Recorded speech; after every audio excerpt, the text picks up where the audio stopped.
बिस्मिल्लाहिर्रहमानिर्रहीम। स्टूडेंट्स, हम chapter number 16 discuss कर रहे थे, जिसका आज हमारे पास टॉपिक है इलेक्ट्रोमैग्नेटिक वेव्स। ये टॉपिक आपका लॉन्ग क्वेश्चन तो नहीं है, लेकिन शॉर्ट क्वेश्चन और एमसीक्यूज के पॉइंट ऑफ व्यू से बहुत इंपॉर्टेंट है। स्टूडेंट्स, अगर ये टॉपिक आप अपनी बुक में देखें तो वहाँ पे आपको सारी थ्योरी मिलेगी, लेकिन हम यहाँ पे थ्योरी के साथ साथ उसका मैथमेटिकल प्रूफ भी करेंगे। अब स्टूडेंट्स, अगर आपको याद हो तो क्लास 10th में आप वेव्स और उसकी टाइप्स को डिफाइन कर चुके हैं। हमने कहा था जब भी किसी मीडियम में डिस्टर्बेंस क्रिएट होती है तो वहाँ पे वेव्स प्रोड्यूस होती है। एग्जांपल ली थी कि जब भी वाटर में हम किसी पेंसिल को डिप करते हैं तो वहाँ पे रिपल्स प्रोड्यूस होती हैं, जिन्हें हम वाटर वेव्स का नाम देते हैं। इसी तरह साउंड के लिए एयर में डिस्टर्बेंस क्रिएट होती है तो वहाँ पे साउंड वेव्स प्रोड्यूस होती हैं। या फिर आप जब किसी रोप स्ट्रिंग को जर्क करते हैं तो वहाँ पे भी वेव्स प्रोड्यूस होती है। तो इन वेव्स को एक जगह से दूसरी जगह ट्रैवल करने के लिए किसी ना किसी मीडियम की ज़रूरत पड़ती है। तो यहाँ पे देखें, वाटर वेव्स के लिए मीडियम क्या है? वाटर। साउंड वेव्स के लिए मीडियम क्या है? एयर। तो ऐसी वेव्स जिनको एक जगह से दूसरी जगह ट्रैवल करने के लिए किसी मीडियम की ज़रूरत पड़ती हो, उन्हें हम मैकेनिकल वेव्स का नाम देते हैं। और ऐसी वेव्स जिनको एक जगह से दूसरी जगह ट्रैवल करने के लिए किसी मीडियम की ज़रूरत नहीं पड़ती, उन्हें हम इलेक्ट्रोमैग्नेटिक वेव्स का नाम देते हैं।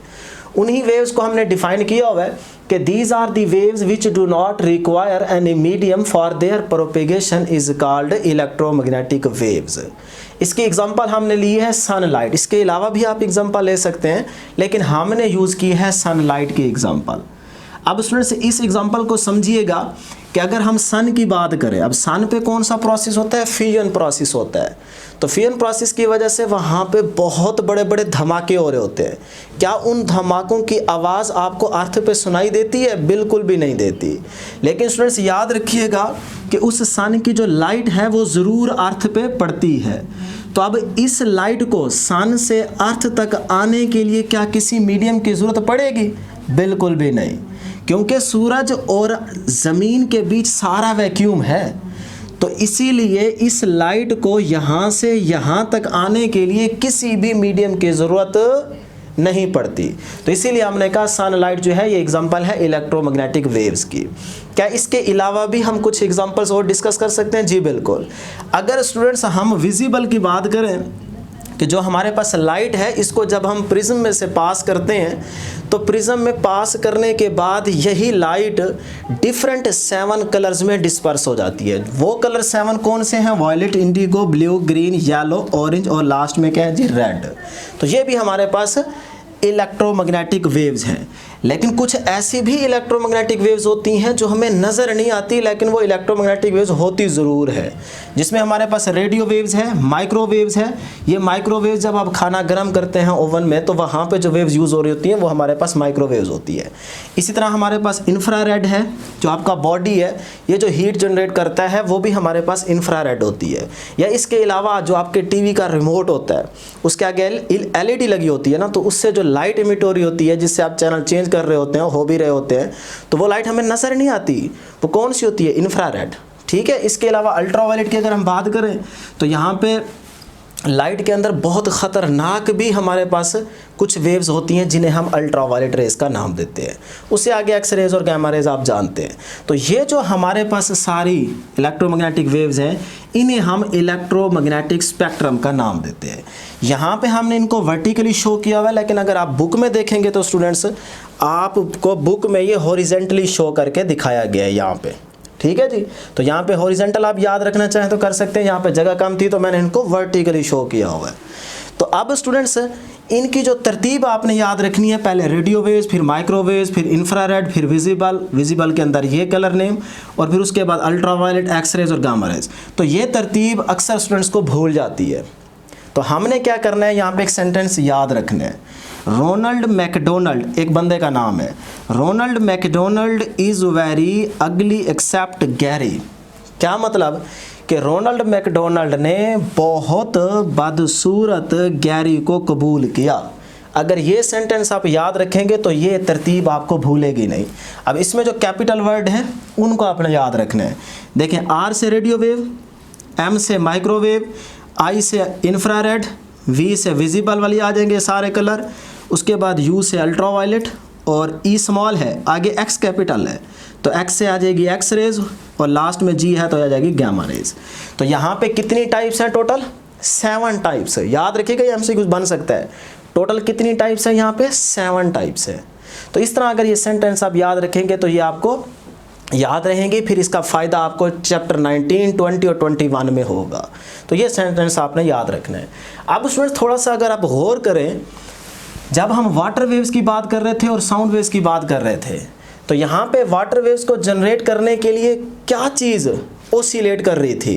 वो बेसिकली वाटर के मॉलिक्यूल्स थे जो ओसिलेट कर रहे थे, जिसकी वजह से वहाँ पे वाटर वेव्स जनरेट हुई थी।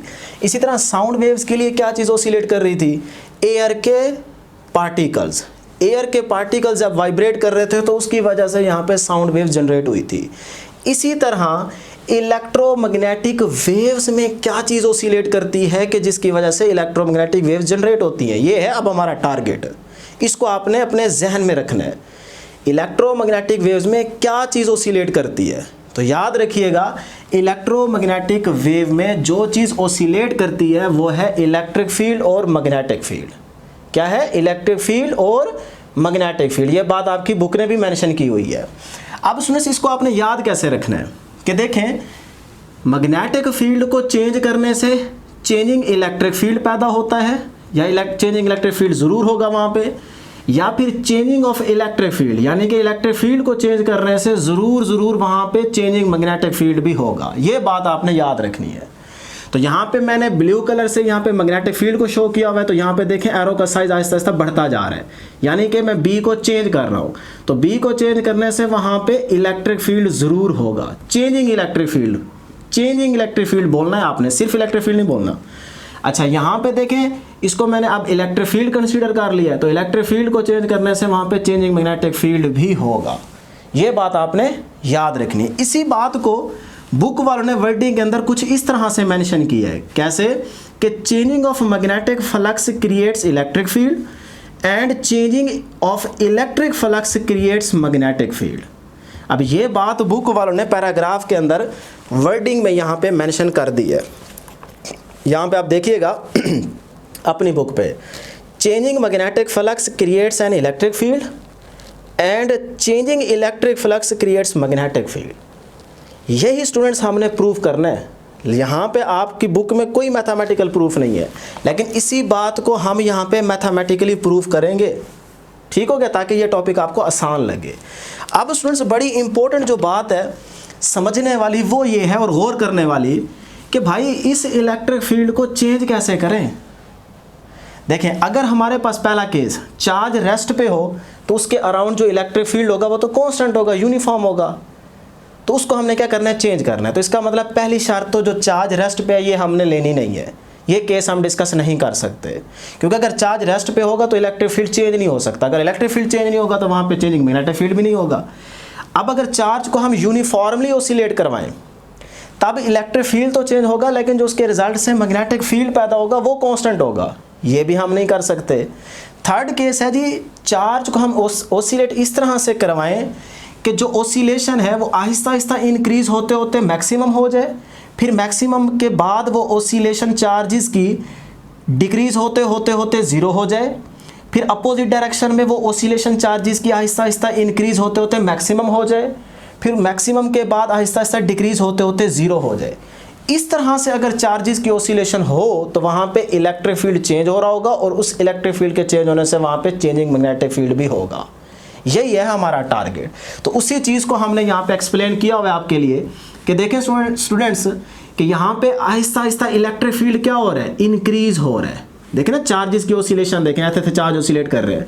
तो यहाँ पे देखें ई कम है, फिर ई ज़्यादा हो गया, तो आहिस्ता आहिस्ता इलेक्ट्रिक फील्ड की वैल्यू इंक्रीज होती जा रही है। मीन्स के जो चार्जेस की ऑसिलेशन है वो इंक्रीज होते होते यहाँ पे मैक्सिमम होगी, फिर आहिस्ता आहिस्ता डिक्रीज होते होते यहाँ पे ज़ीरो हो जाएगी, फिर अपोजिट डायरेक्शन में देख सकते हैं, अपोजिट डायरेक्शन में फिर इंक्रीज होते होते यहाँ पे मैक्सिमम, और फिर डिक्रीज होते होते यहाँ पे ज़ीरो।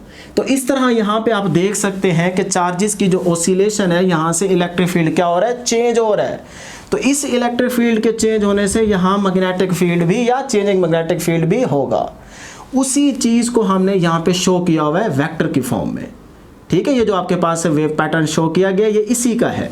अब कैसे आएगा देखिएगा, यहाँ पे अगर आप गौर करें तो इलेक्ट्रिक फील्ड की वैल्यू क्या हो रही है, चेंज, यानी कि मैं यहाँ पे ऐसे ड्रा कर सकता हूँ ना, ये ऐसे, ठीक है। तो यही चीज़ हमने यहाँ पे शो कर दी है, इलेक्ट्रिक फील्ड को हमने वर्टिकली शो कर दिया है। तो देख सकते हैं ये electric field Aahista Aahista increase हो रहा है, फिर यहाँ पे मैक्सिमम, फिर डिक्रीज होते होते जीरो, फिर अपोजिट डायरेक्शन में इंक्रीज होते होते मैक्सिमम, फिर डिक्रीज होते होते जीरो। तो ये इलेक्ट्रिक फील्ड चेंज हो रहा है, जिसकी वजह से यहाँ पे चेंजिंग मैग्नेटिक फील्ड भी होगा, और उस मैग्नेटिक फील्ड को हमने जी एक्सिस के अलॉन्ग यहाँ पे शो किया हुआ है। इलेक्ट्रिक फील्ड को वाई एक्सिस के अलॉन्ग, एक्स एक्सिस के along direction of the propagation, और वाई अपना जी एक्सिस के अलॉन्ग हमने बी को शो किया हुआ है। तो देखें इस इलेक्ट्रिक फील्ड के वेक्टर के अलॉन्ग जी एक्सिस के अलॉन्ग ये बी का वेक्टर, इस वेक्टर के अलॉन्ग ये जी एक्सिस के अलॉन्ग बी का वेक्टर, इस मैक्सिमम के अलॉन्ग ये मैक्सिमम जी एक्सिस के अलॉन्ग, इसके अलॉन्ग ये और इसके अलॉन्ग ये। फिर अपोजिट डायरेक्शन में आप देख सकते हैं इस वेक्टर के जी एक्सिस के अलॉन्ग ये बी का वेक्टर, इसी तरह इस ई के वेक्टर के अलॉन्ग जी एक्सिस के अलॉन्ग ये बी का वेक्टर, फिर ये मैक्सिमम, फिर डिक्रीज होते होते यहाँ पे जीरो। तो ये ई के है हमारे पास वेक्टर्स और ये बी के वेक्टर्स है। तो आप देख सकते हैं ई को हमने वर्टिकली वाई एक्सिस के अलॉन्ग शो कर दी है, और बी को हमने जी एक्सिस के अलॉन्ग, और यहाँ पे हमारे पास एक्स एक्सिस के अलॉन्ग क्या है, direction of the propagation of the wave. तो ये था स्टूडेंट्स हमारे पास इलेक्ट्रोमैग्नेटिक वेव्स का पैटर्न। इसी चीज़ को जो कि हमने यहाँ पे आपको डिटेल में बताया है कि चार्ज किस तरह से ऑसिलेट करता है, इसी चीज़ को आपकी बुक वालों ने यहाँ पे यूँ मेंशन किया हुआ है कि यहाँ पे देखें इलेक्ट्रिक फील्ड को हमने वर्टिकली वाई एक्सिस के अलॉन्ग शो किया हुआ है, और जी एक्सिस के अलॉन्ग हमने बी को शो किया हुआ है, और एक्स एक्सिस के अलॉन्ग हमारे पास क्या है, direction of the propagation of the wave. ठीक हो गया जी। अब यहाँ पे आप गौर से देख सकते हैं कि ये जो हमने शेड अंदर शो किया हुआ है वो भी हमारे पास ई का क्या है, वर्टिकली, और जो बी का है वो है अलॉन्ग द जी एक्सिस। तो ये जो हमारे पास है इलेक्ट्रोमैग्नेटिक वेव्स का पैटर्न है।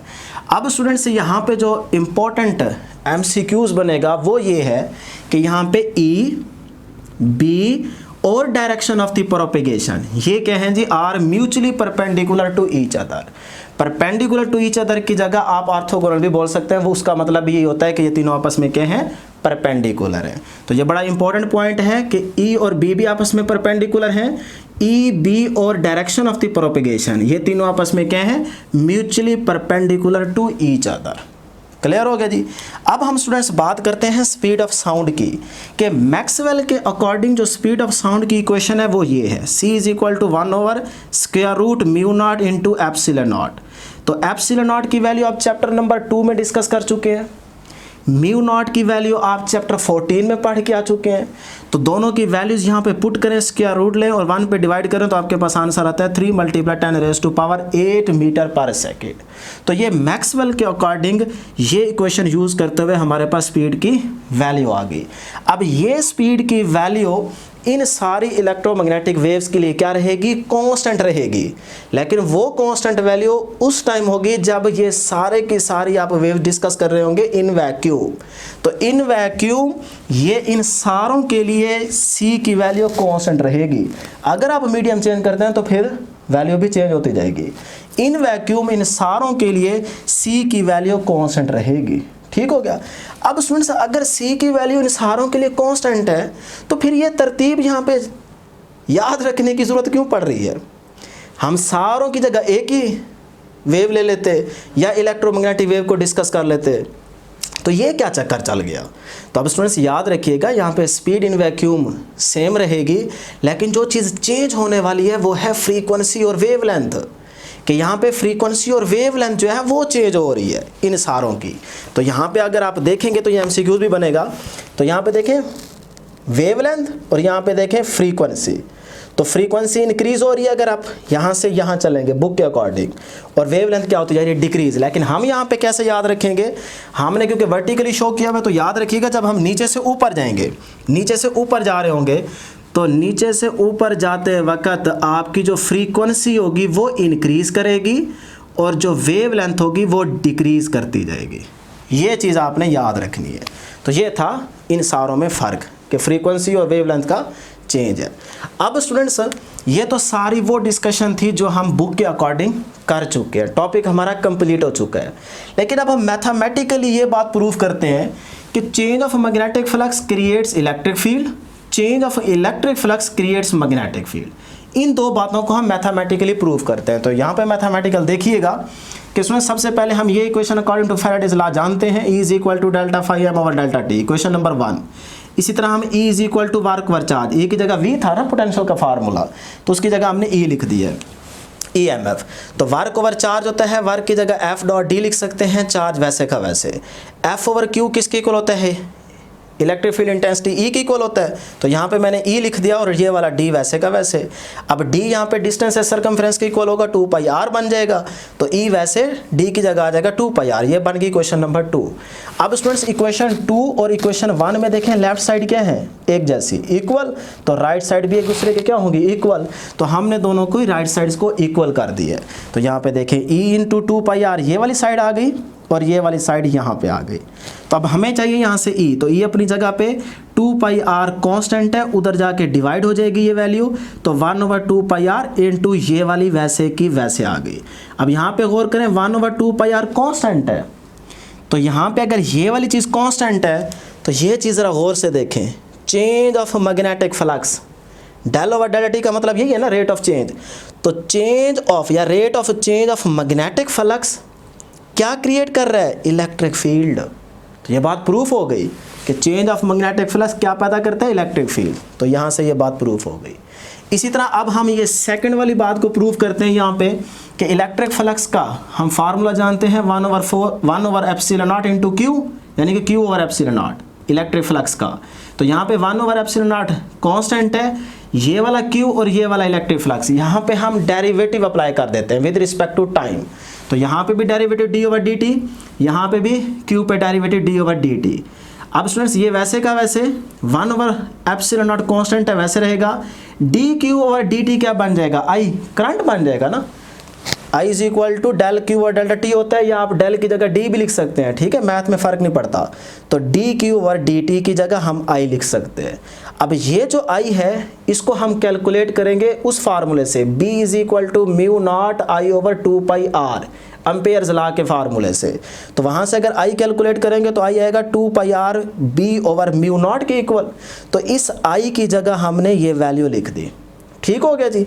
अब स्टूडेंट्स ये चीज़ वैसे की वैसे, और ये 1 over epsilon not into 2 pi R B over mu naught वैसे का वैसे। अब इस इक्वेशन के बाद यहाँ से B को कैलकुलेट करें, B अपनी जगह पे, म्यू नॉट और एप्सिलॉन नॉट इधर आके मल्टीप्लाई हो जाएंगे, और 2 पाई R मल्टीप्लाई हो रहा है B के साथ, इस साइड पे आके डिवाइड हो जाएगा। तो ये बन गया जी रिलेशन। अब इसमें गौर करें, ये वाली सारी चीज़ क्या है, constant, epsilon not mu naught over 2 pi R। तो यहाँ से अगर आप गौर करें ये चीज़ कांस्टेंट, तो ये क्या है, rate of change of electric flux, मतलब चेंज ऑफ इलेक्ट्रिक फ्लक्स क्या पैदा कर रहा है, मैग्नेटिक फील्ड। तो यही बात तो थी, change of electric flux create करता है मैग्नेटिक फील्ड। तो change of electric flux create करता है मैग्नेटिक फील्ड। तो ये मैथमेटिकल प्रूफ था इस बात का, ठीक हो गया जी। तो ये थी स्टूडेंट्स हमारे पास डिस्कशन। लेकिन एक चीज़ याद रखिएगा कि इलेक्ट्रोमैग्नेटिक वेव्स में अगर समटाइम्स आपको ये बी वाला शेड नज़र ना आए, सिर्फ आपको ये ई वाला शेड नज़र आए, तो उसका मतलब भी होगा कि ये इलेक्ट्रोमैग्नेटिक वेव्स हैं। क्योंकि रियलिटी में, हकीकत में, यहाँ पे जब चेंज ऑफ इलेक्ट्रिक फील्ड की वजह से चेंजिंग मैग्नेटिक फील्ड पैदा होता है, तो वो मैग्नेटिक फील्ड का इफेक्ट बहुत वीक होता है। और जब आपकी फ्रीक्वेंसी हाई होती है तो वो तेज़ी की वजह से आपको ये मैग्नेटिक फील्ड का जो इफेक्ट होता है ये नज़र ही नहीं आता, इसको आपने निगलेक्ट किया होता है। तो इसीलिए समटाइम्स अगर आपको सिर्फ और सिर्फ ये ई वाला शेड नज़र आए और बी वाला ना आए, तो वो भी इलेक्ट्रोमैग्नेटिक वेव्स होंगी। ये नहीं कहना कि फिर यही होंगी जहाँ पे आपको दोनों नज़र आए, क्योंकि मैग्नेटिक फील्ड का जो इफ़ेक्ट है वो रियलिटी में बहुत कम होता है। शो किया होगा तो अच्छी बात है, ना किया हो तो आपने ज़रूर समझना है। इसकी एग्जांपल यहाँ पे आप देख सकते हैं कि यहाँ पे अगर आप गौर करें, नेक्स्ट वाला टॉपिक में हम डिस्कस करेंगे, तो यहाँ पे देखेंगे इलेक्ट्रोमैग्नेटिक वेव्स ही हैं। इसमें आपको ये ब्लैक वाला शेड तो नज़र आ रहा है, लेकिन ब्लू वाला शेड नज़र नहीं आ रहा। तो अब इसका मतलब क्या है कि यहाँ पे ये इलेक्ट्रोमैग्नेटिक वेव्स नहीं है, नहीं, ये इलेक्ट्रोमैग्नेटिक वेव्स ही हैं, लेकिन यहाँ पे मैग्नेटिक फील्ड का इफेक्ट निगलेक्ट किया हुआ है, जिसकी वजह से ये आपको वेव्स इस तरह की नज़र आ रही हैं, ये भी इलेक्ट्रोमैग्नेटिक वेव्स ही है। ठीक हो गया। अब चार्ज को किस तरह से हम ऑसिलेट करवाते हैं उस चीज़ को भी हम यहाँ पे डिस्कस करेंगे। ठीक है, तो ये थी स्टूडेंट्स हमारे पास आज की डिस्कशन। मैं उम्मीद करता हूँ कि आपको ज़रूर समझ आई होगी। आज के लिए इतना ही, दुआओं में ज़रूर याद रखिएगा। अल्लाह हाफिज़।